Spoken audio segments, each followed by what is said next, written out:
Următoarea prezentare, tot așa în tonul ăsta care l-a început Irina, va fi de la Dhyan.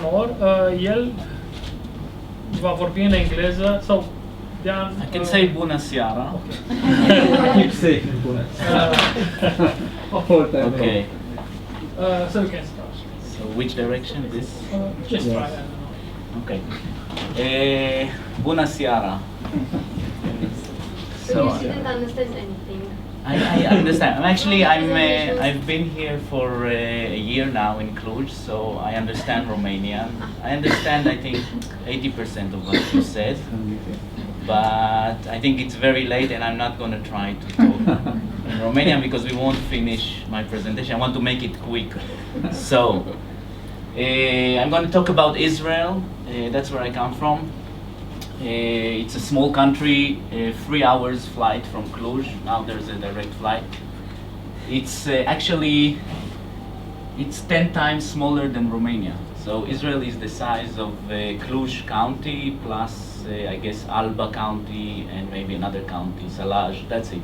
Yes. That's the whole country, and it's very well connected, and it's surrounded by a lot of people who are not friendly with, at least politically. I mean, people are kind of friendly, but politically, it's kind of a secluded country. But recently it got famous for being a startup nation. There's a book called Startup Nation that became a bestseller, international bestseller, and the country was dubbed as a startup nation. And I want to a little bit talk about what made it a start, or how it became a startup nation, because it wasn't like this 30 years ago, and maybe some lessons that can be applied here. So, yeah, this report was released a year and something ago, and it ranked Tel Aviv, like it's a benchmark of a startup environment. So it shows which cities are or areas are very good for startups, are very conducive for creating successful startups. Obviously, the first one was Silicon Valley in the world, but surprise, according to this report, Tel Aviv got like second ranking because it has a lot of startups coming out of it. It has very good funding and not so good performance, but somehow the way they counted it, Tel Aviv is like the second after Silicon Valley, and only then other places like Boston, Seattle, New York, and then London, Toronto, Vancouver, Chicago, and so forth. And Cluj probably somewhere here. So this is actually based, some people are contesting this report, so it's not everybody thinks Tel Aviv is really the second after Silicon Valley, but there are some famous examples from even just from the last year and a half.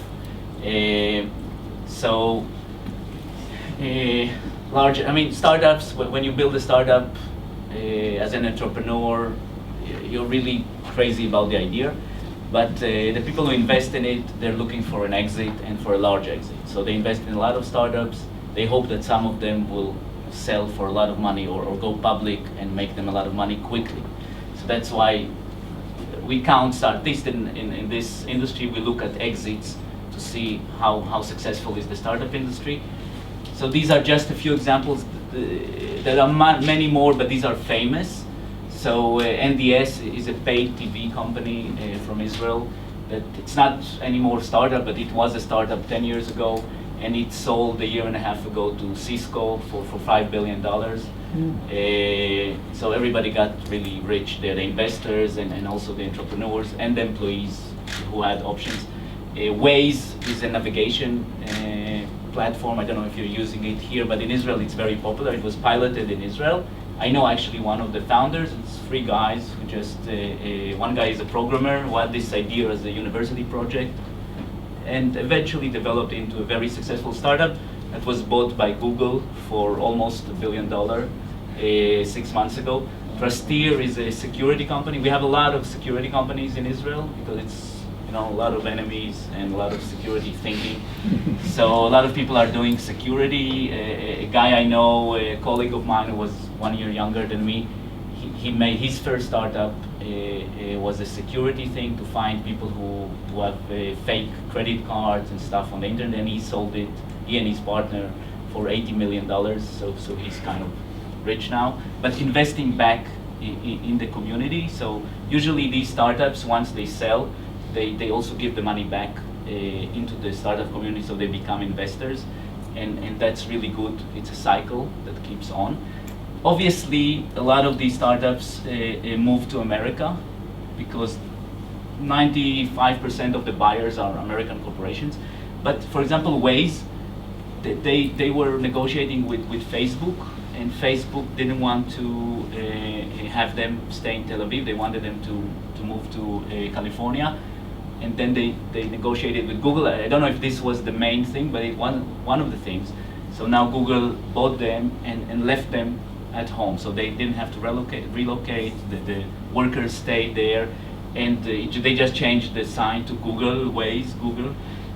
But all these companies and others are are increasing the amount of IT and startup and growing the environment because people are staying. And even people who sold and relocated to America, or people who had to for marketing once the startup becomes big, usually you have to move to America because Israel is like 8 million people. It's not a market, it's not a global market. But still these people, after 10 years, they come back and they open a venture capital firm, or they invest in other startups, or at least they come to visit and keep in mind growing the local community. That's very important. So what made this thing so successful in Israel? There are three things, I think, are making it successful. One is mentorship. So these guys, I guess this guy looks familiar. Warren Buffett is the second or the third or sometimes the first richest man in the world. This is his partner, Charlie Munger. And these two guys are Israelis. This guy is called Steph Wertheimer. I went to a workshop he organized when I was 20 years old, and in his factory. So he's a very kind of enthusiastic, old school industrialist. He built a company out of like a small workshop where he used to cut little metal, and then he grew it, and together with his son Eitan, they grew it to an international corporation that sells all kinds of metal parts for engines and for stuff, and for cutting for big companies. And it's called Iskar. They bought it, Warren Buffett bought it for, I think, $6 billion in 2 stages, so now he owns it. But actually he didn't just buy it, he took Eitan, who was the CEO, the son of Steph, he took him as a partner and kind of mentoring him, and now he joined him and he's learning from him. And in a way, these two guys, I mean, I don't know him personally, I know his son, but he's big on mentorship. He's still teaching, I think, in university. And Steph is a kind of a guy who's really passionate about getting kids to study at school, not just theory, but studying things that are needed for the industry. And he's very much involved in creating an environment where people are entrepreneurs. So for me, it was the first time I got to, like, the words entrepreneurship, opening a business, marketing. It was a very, like, 1-week workshop for kids, students who were, we didn't know anything about it, and he was already kind of instilling in us these ideas that you should think about the product, you should think about the market, things that we never heard about. So that's really important, mentorship. The second thing is inspiration. You don't just wake up and start a startup. You need some examples, you need some ways of thinking of how to go about it, you need some role models. For me, this guy, Dov Fruman, he was my first boss when I went to work as an intern in Intel in Jerusalem. And this is the guy he was the vice president of Intel Corporation.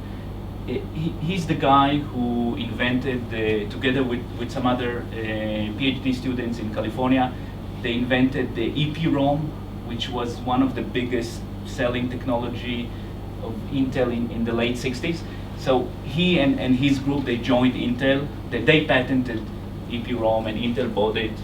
And he was the main part of Intel R&D. And then he said, I go back to Israel, because he's from Israel. He wanted to go back. And he started a negotiation with Intel. They didn't want to lose him, but they were an American company. They didn't have that at the 70s. They didn't have factories in China or anywhere. So everything was produced in America. And he convinced them to open a small R&D office in Israel. And he headed it. And I met him 20 years later. He was still working in Intel Israel, but he was already a vice president of the corporation. And for me, he was an inspiration because he was the kind of a guy that comes to work with a motorbike helmet, you know, and a jacket, leather jacket, and jeans. I never saw such a thing, you know, so you don't expect somebody so high in the hierarchy to look like this. And then he had an office, the same, I was like working there 2 weeks. He had the same size of cubicle like me. It happened to be like 5 meters from, I could like stand up and I see what he's doing. You know, it wasn't like he didn't have any big office, any locked doors. And when you go to the coffee machine, he was there like at the coffee machine, you can talk to him about whatever, you know, like Intel, about hardware, about future, about ideas. The third thing, so this is inspiration, you know, you need inspiring people. And the third thing, you need supportive environment. In Israel, I think we've reached that. So this is kind of most of Israel. There's another half here, but it's a desert, so it's nothing there. So this half, it's like 1 hour. To drive from here to here, it's 1 hour. Okay? And here, this is another startup. They call it Startup Map Israel. It's a startup that maps all the startups in Israel. And so you see there are like 1,000 something startups in this 1 hour drive from each other. Most of them are actually in Tel Aviv, so it's like 20 minutes drive from each other. Then you have 34 accelerators, 13 co-working spaces. I think there are much more than 13, but they registered 13. 60 investors, there are more investors. R&D centers of big, usually American corporations, so they have their R&D center. Usually it means that they bought a company in Israel and left it there, and it became their R&D center. And then other things, services and blah, blah, blah. But this is what it means to have a supportive environment. So in Silicon Valley, it's much more. If you would map it, it would be like all over the place. But it's kind of nice, and it's very close. So if you just, like somebody said, you go in Tel Aviv area and you throw a stone, you hit an entrepreneur. Because it looks like it. It's not true, because everywhere in the world, startups are kind of an engine for the economy, but it's not that everybody's benefiting from it. So there are a lot of poor people, and there are a lot of social problems in Israel. But within this bubble of high tech, there's a lot is going on in Israel, and there's a really good environment to do things and to get funding, not just from local funding, because local funding is not that huge, but a lot of American venture firms have offices in Tel Aviv, or come at least 3-4 times a year to Tel Aviv, or they have a representative there.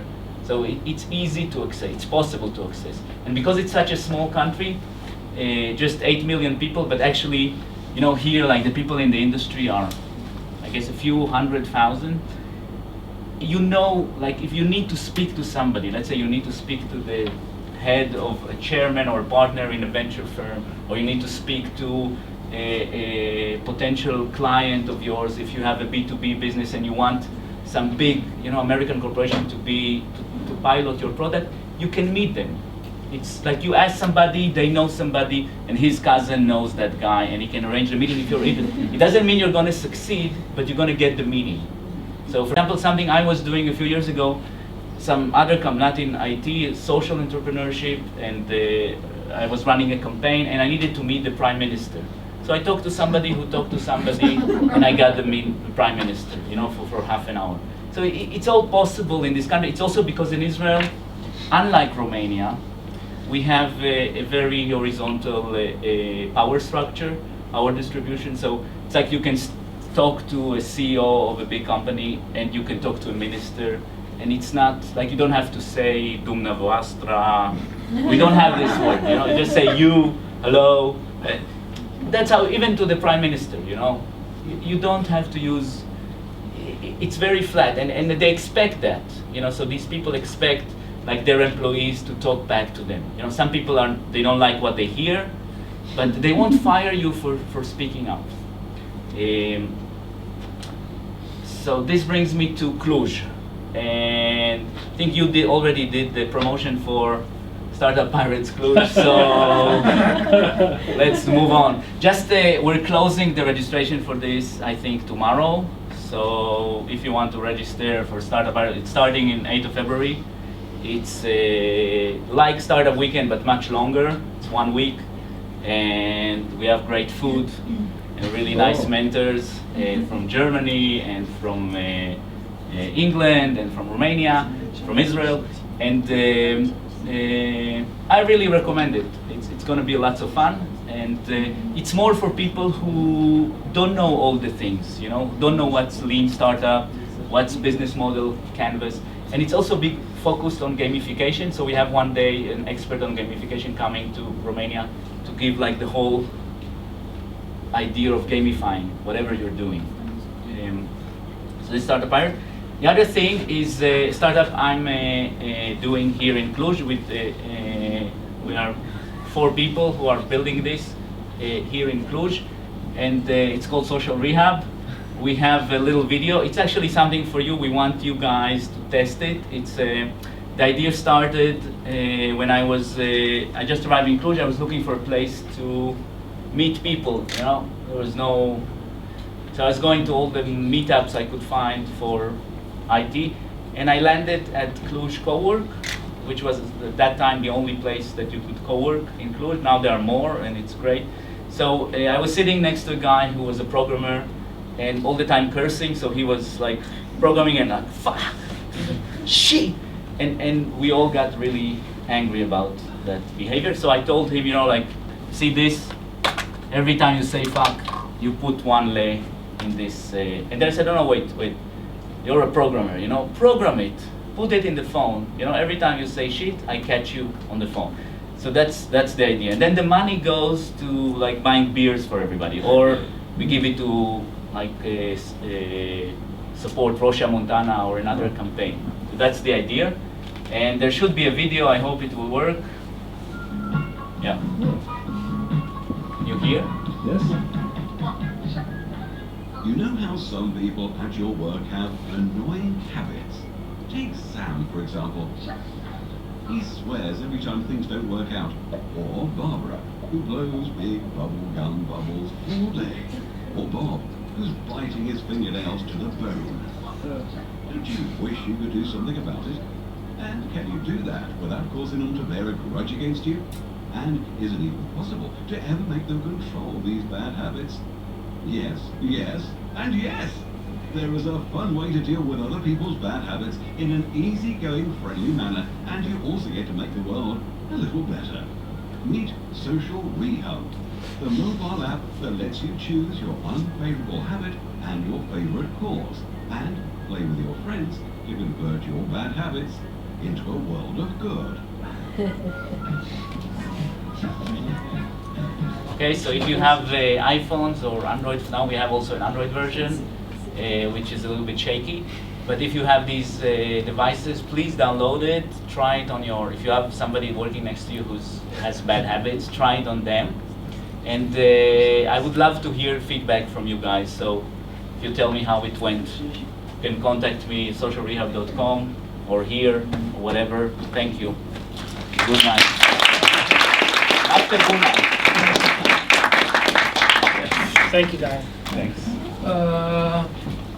Bun, păi, cred că, da, nu mai avem prezentări astăzi, cred că sunteți și voi obosiți, deci o să mai stăm 10 minute pe aici la povești care mai dorește, dacă nu, vă mulțumesc că ați venit astăzi și vă aștept luna următoare la următoarea lansare. Când este? Probabil în a doua săptămână din februarie, dar n-am o dată fixă. O să o am săptămâna viitoare. Mulțumim frumos Mulțumim. pentru invitare.